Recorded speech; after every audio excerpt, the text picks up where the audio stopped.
Stop there. Stop right now. Do you realize that that sneeze was too powerful? What are you trying to summon? Afande, mimi na nimepiga jacket. Sijafanya kitu mbaya. Just sneezing. That sneeze had a base. That was an explosion without permit. Oh, afande. Nisikize. Ni dust imeniingia. Imeniingia kidogo kwa mapua. Dust.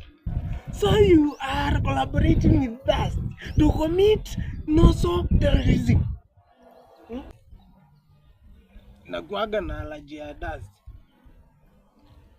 That's even worse, young man.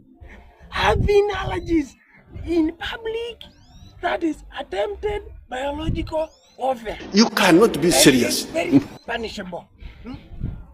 Did you hear me? Afande, you are just exaggerating. You are exaggerating everything. You shook the atmosphere.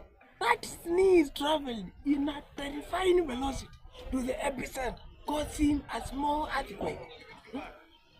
Sasa unataka nifanye aje shwali?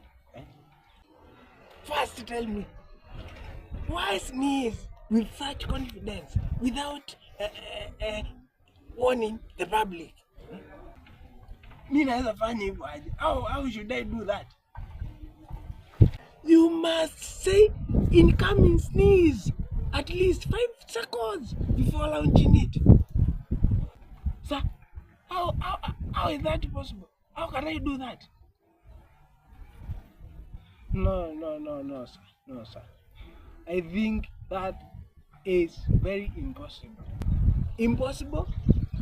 I'm opening the following charges against you, young man. Number 1, unauthorized nozzle explosion. Number 2, shaking the environment without approval. Number 3, attempted airborne disturbance. For just one sneeze. For just one sneeze. Young man, that sneeze was so bad. Very bad.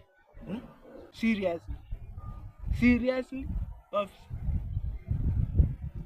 You are under arrest for weaponizing your nose.